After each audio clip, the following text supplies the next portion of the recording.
Here's a quick little video demo slash show and tell of SoloStorm software.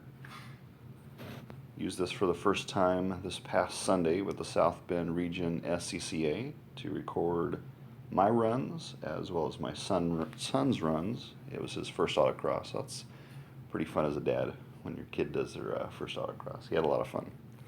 So anyway, got the software, used it. Didn't really have a chance to do much with it at the event because it was so new.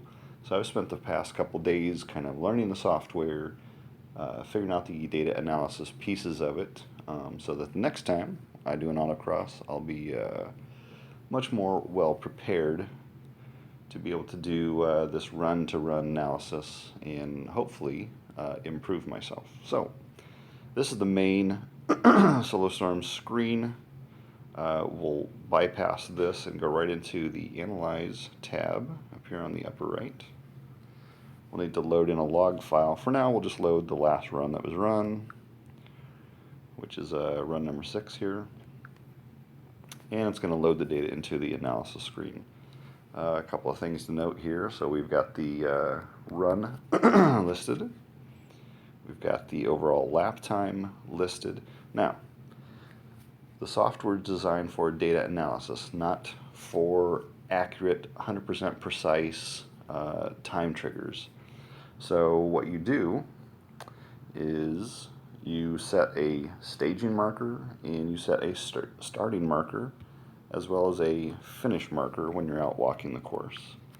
And so we're not really concerned about the lap time matching what the actual timer's time was. We're more interested in trying to figure out between sections of the course where we were gaining or losing time.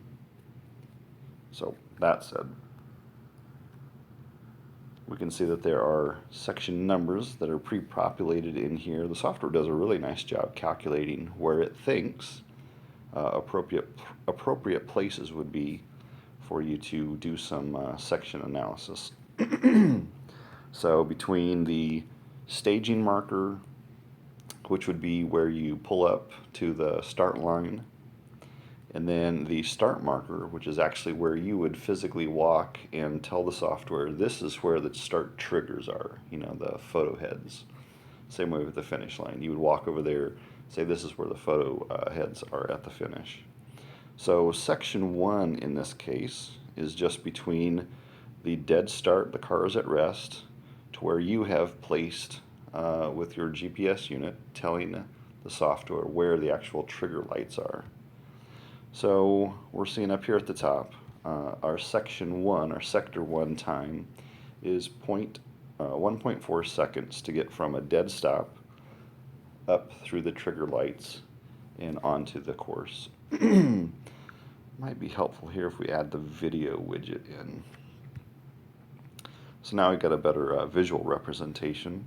Down here at the bottom is our timeline, and we can shuffle this back and forth so we can see cars at rest.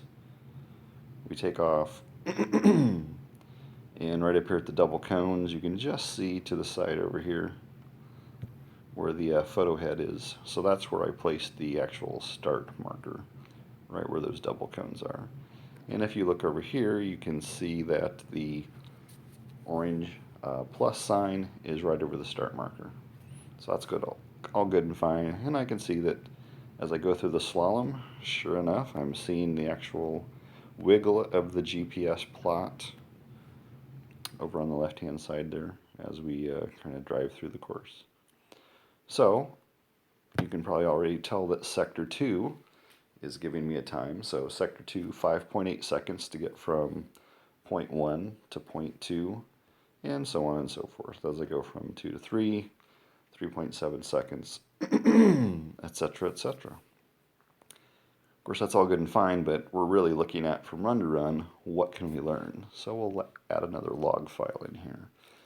So lap 6, run 6, was my fastest raw time, a 31.6. Did hit a cone though, so we have to keep that in mind. But it was 0.2 of a second quicker than my cleanest run, which was lap number 4. So let's load that one in too. And we'll go back. It's going to load that data in. You can now see that we have two video clips here. Up here we have lap 6 and lap 4 color coordinated. So green goes with the green video down here, and orange lap 6 goes with the orange video on the top there. And as well as down here on the map, we can see orange versus green lines. And if the lines are right on top of each other, which a lot of this is, that means that I was driving exactly in the same place for both runs. Except down here, notice between 5 and 6, a little bit of a discrepancy there. So that will be an interesting place to check out. Before we do that, let's get rid of the video widgets for a moment so we can see the actual course plot a little better. So right away, sector 1, again, between the car at rest and moving up to the start marker, the start line, we can see that there's a very, almost no difference between the two runs getting up to the start line. 0.04 seconds from dead rest to the start marker.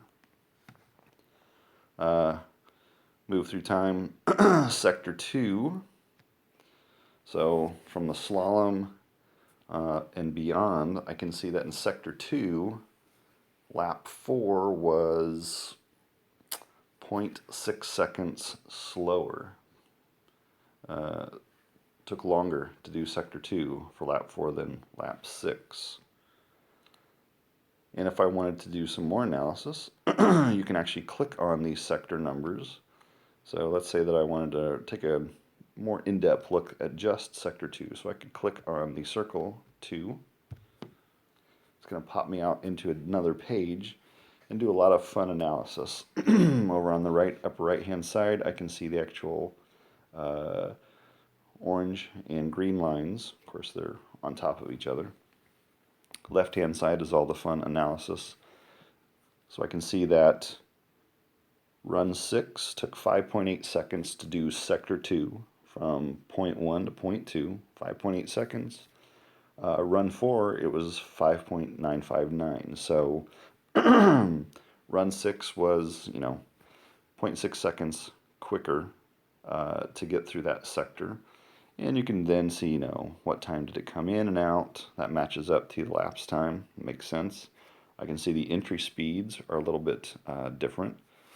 So I was able to get into or through that sector faster, although the run 4 exit speed was higher. It was basically minimal. And we can see that the distance traveled between the two runs, again, virtually negligible. And the average lateral acceleration, just a little bit favored run 4, but again, nothing out of the ordinary there. So, a 10.5 seconds, that's pretty significant in the autocross world.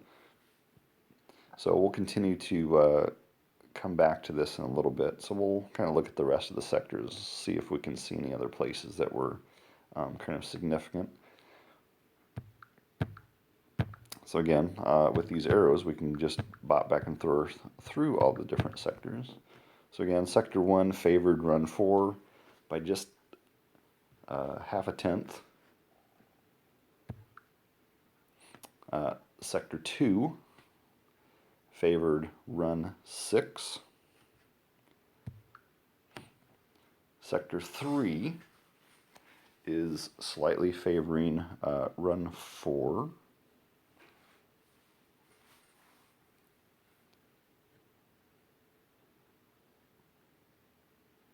Not much difference in the distance. A little bit difference in the average speed. So the line, pretty similar in each case still. We'll move out to section 4. Again, very negligible elapsed time difference between the two. Nothing standing out really. The distance, almost identical as well. We'll keep running out here. Significant difference here, almost 0.3 seconds, favoring run 6. Of course, run 6 is where I bump the cone right in this section, so that's definitely going to favor run 6, and probably explain why this section is a little bit faster for run 6, because I was able to just bump the cone, so I was a little tighter on it. And we can also see that the exit speed, average speed, those were up quite a bit higher than run 4.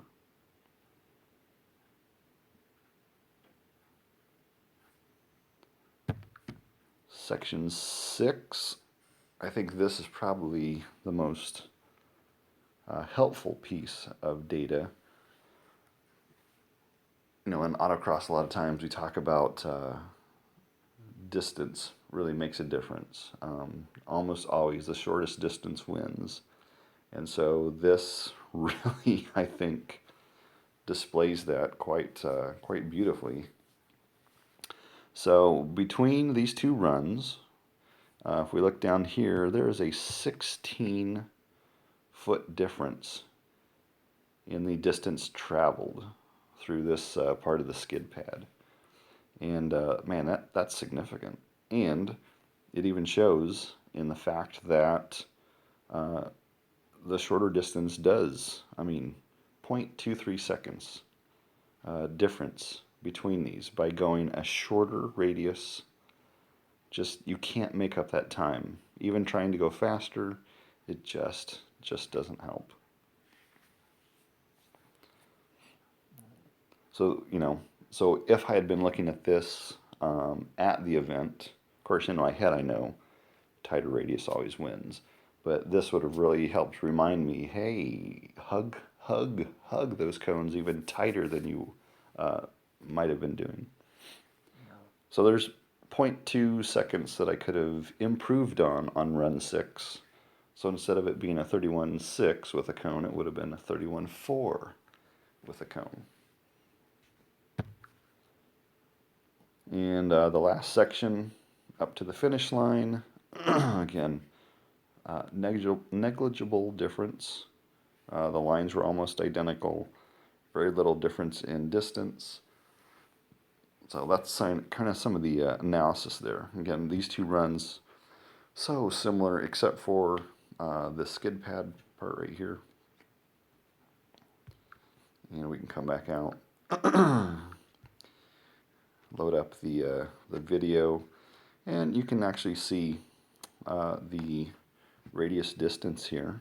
If we shuffle through,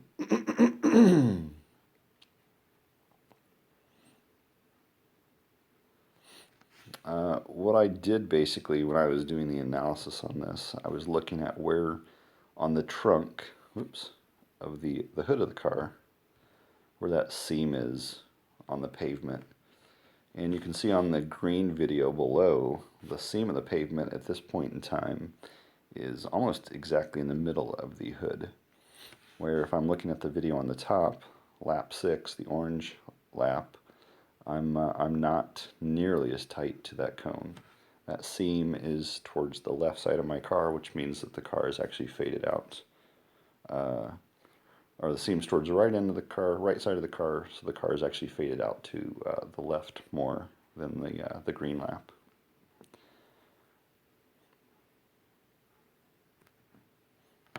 And so you can kind of see that play out. Excuse me. Now something I did here is I did a little alignment. So one of the things you can do too is you can say, okay, so sector 5, or rather 6 here, although there is a difference as to when the cars got into this sector, I can say with this align to sector start button right here, I'm going to force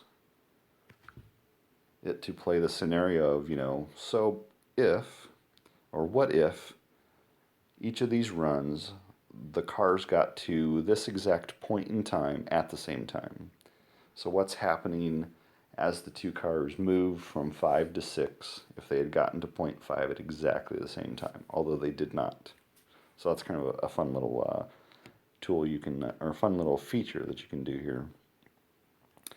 And it's kind of fun to just watch the two plus signs on the map on the left there kind of rotate through there. So you can like visually see, you know, they started at exactly the same point in time, and I can see the green, the green definitely kicks the tail of the orange, getting up to section 6. And it would have continued that up until the finish. So can easily see that, you know, had there been no other differences getting up to sector 5, the green lap would have easily won by quite a bit. And if we hold on the start button, we'll get all the way back to the start, and everything's back aligned. So this didn't tell me a ton other than this section right in here. The tighter line clearly won. So what I thought was more interesting and would be more helpful typically for autocrossing is the fact that this front slalom was optional. So both of these runs ran the slalom the same way. And also out here in this section right here, kind of this pseudo Chicago box, both times I ran to the right of the middle cone in this box. However, if we compare and contrast this, let's go and go back to logs, go to lap 1, which is actually lap 2. The first run, the club timing software wasn't working, so I got to rerun. Lap 1 was a 60 or a 31.8 something, and my lap 4 was a 31.8 something. They were 7 thousandths of a second apart from each other. But what's interesting is that they were two different lines.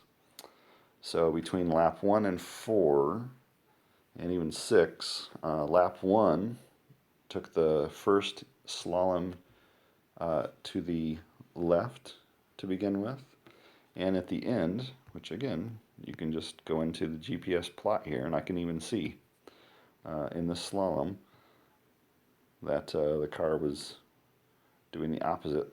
And same thing out here between 6 and 7. So between 6 and 7, the yellow lap 1, actually went to the left of that cone in the box instead of the right. So in an actual event, this would be very helpful to kind of know, was one way a little quicker than the other. So let's go back to the beginning here. So we got everything lined up. All three runs are on top of each other, so we can see that section 1 times, again, getting from the start line up to the start triggers. For some reason, lap 1 was a really bad start, 0.3 seconds slower than lap 6.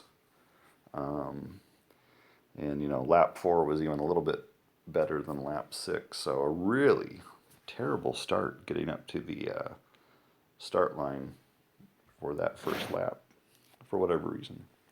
But let's just say, you know, we don't really care. We're more interested in what happened from point 1 to point 2 here, because that's the slalom area. So what I can do is push on 2. So sector 2, between point 1 and point 2, what's the difference here? And so actually this is run 6 and run 4 it's analyzing, so we don't want that. We want, let's go to logs, and let's get rid of 4. There we go, that's a little more helpful. And we'll click on 2 again. So, is there much significance between going to the left of the slalom versus the right? The elapsed time says not much difference. It favors actually lap 1, getting from the start trigger up to the after the slalom area. 0.02 seconds, not a ton. If we look down through here, we can see that there's about a 2-foot difference between the two. So in this configuration, there's almost no difference distance-wise, 2 feet, going to the left, going to the right. And at least for now, we see really no advantage one way or the other as far as the elapsed time goes either way. Now we do see that run 6 has higher speeds coming into and out of that sector, so that could play into it. So we'll hit the arrow here to look at the next sector, and I think this is quite interesting, and I think perhaps telling as well. So run 1 has almost a 0.2 second improvement over run 6. Now, you know, run 6, I knew the course really well. I was on it. Run 1, which is actually my second run, that was my second time through there. But even yet, it was 0.2 of a second quicker. So that means that the way the slalom was taken set up run 1 to just really have a better line. Not much distance difference, but if we go back out here, let's shuffle out into this. So this 2 to 3 area, by going to the right of this slalom cone right here instead of left, created a much better line for the car to run through here, just wide open. So just able to really make up a lot of time through this area between 0.1 and 0.3 here.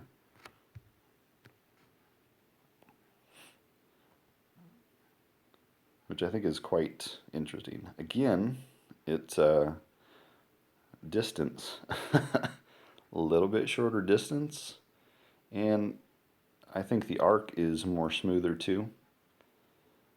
And if you look at the video, I mean, it kind of makes sense because you're coming out to the right of this cone, which means that I've got a nice, a lot longer, smoother arc that I can run through here, keep the car planted on the gas, hammering right through here up into this gate, versus the orange lap back up here.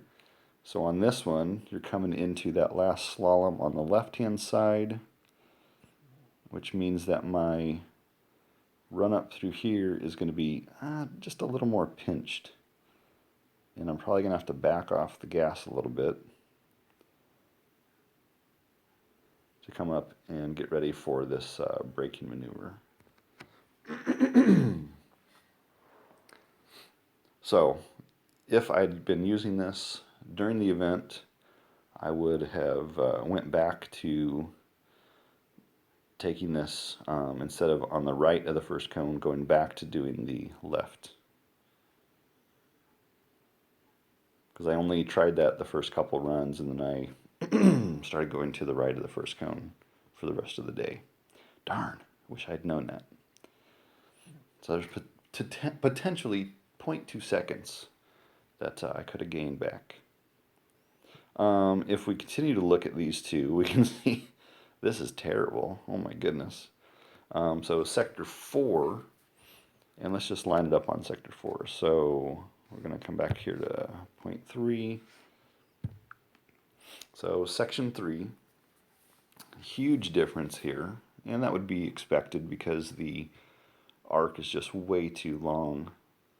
The distance, 41-foot difference between those two. So that you just cannot make up that distance.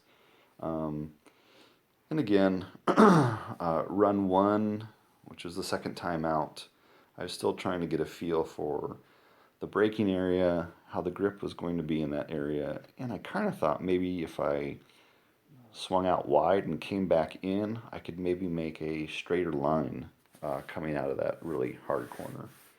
And clearly, that was just a really dumb idea. So again, in most every case, shortest distance wins. So that's sector 4.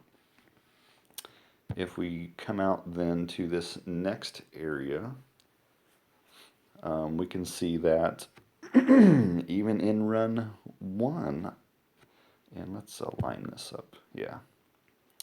So a tighter arc still won between points 3 and 4 here. It's kind of hard to see those where those numbers line up to those circles here. So between, or rather 4 and 5, by staying closer to the inside, it actually turned out to be a faster line, which sort of is the opposite way that I was thinking that day. So essentially, coming out of this, you'll see that the car is way closer to the grass, the green line, way closer to the grass than the orange line was. Of course, in this section right here, the green line is just atrociously terrible. But put the cars exactly in this position right here at the same moment in time, and the green line wins. Come on, slide. There we go. So sector 5, oops, 0.3 seconds for that area there, 0.291. So that's huge in the world of autocross. I mean, just incredible.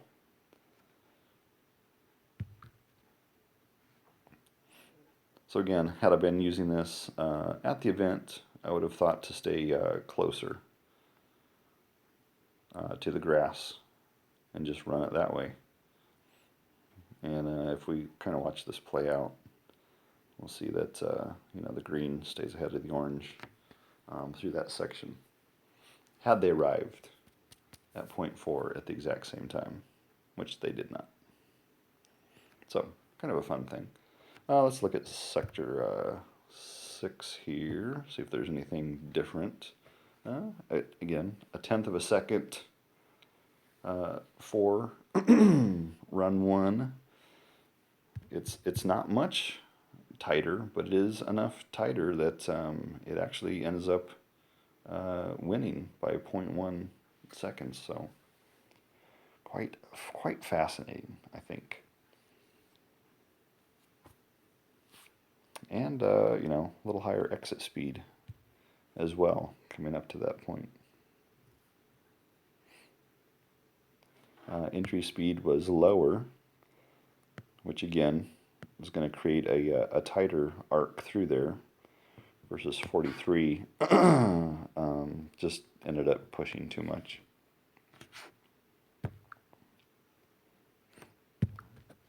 And finally, the last section here. Let's come out. Come here. And up to the finish line, favored actually the run 6 by 15 hundredths, which again, that's significant. And the difference there, again, is that the green line went to the left of the cone. So if you look here, coming around this corner, green goes to the left of the middle cone, while the orange line went to the right, and the right side of the cone is the winner each time. So if I could go back in time and run this autocross again, the data would support that going to the left of that first cone in the slalom was the correct way to do it, giving a better arc coming out of the slalom area into this long sweeper. We also can clearly see that down here, tighter line in this area always wins. Hug, hug, hug, stay tight. Even up in here, stay tight was the win. And again, in this long sweeping radius skid pad area, the tighter line wins there as well. And then to stay to the right of this cone. So, armed with this information at the event, that would have been helpful to know in the last kind of runs. There's a lot more fun stuff you can do with this. Man, you got all these crazy widgets in here we've not even looked at. You've got these traces, and you've got a buttload of different traces you can look at. We could look at speed, lateral acceleration over time, and so what that does is it puts them out here onto the side, and so in these areas it's graphing out distance. This line right here down the middle is what you're looking at that moment in time. So let's see right back. So lateral G's, they're both starting at the same spot, and I can see what's happening over time with the G loads. Actually, this is a bad one because the first lap, for whatever reason, the accelerometer got like reversed. So up in here, everything's like opposite. It's so strange. But that was me trying to figure it out at the event. My bad. Don't do that. So that's a bad example. Let's get rid of lateral G. But now I can see speed. So they both start at speed 0, and I can see their speed traces as we move along. Again, this is the actual moment in time we're looking at, this vertical line here. And so we can compare what's happening. So we can see that both laps kind of peak out speed-wise in the slalom area at 2.01 seconds. And I can see that the green line kind of maintains its speed a little better than the orange. However, the orange line, lap 6, able to get back on the power quicker, gaining speed a lot faster. And up here I can see that the green lap, lap 1, actually had a higher speed. And if we get rid of the video widget, it actually makes it a little easier to see. So now I can actually see the labels there. So 2.2 mile per hour difference in this little sweeper area coming out of the slalom, which is probably why the green line wins in this sector here between 2 and 3. Just able to exit with way more speed coming into the back area here. Even here, I mean, 55 versus 51. And we can see the orange line right in this area. I mean, if you look up here, had to get off the gas to get the car to, get through that little gate back there correctly. So again, telling me that to the left of that first solid cone really was the better move. This data just supports it. The speed up through there is much higher. It's more consistent, lasts longer, all that fun stuff. And then down here you can see the distance trace over time. And so you can see that over time we start to gain on the orange side because it's just moving faster.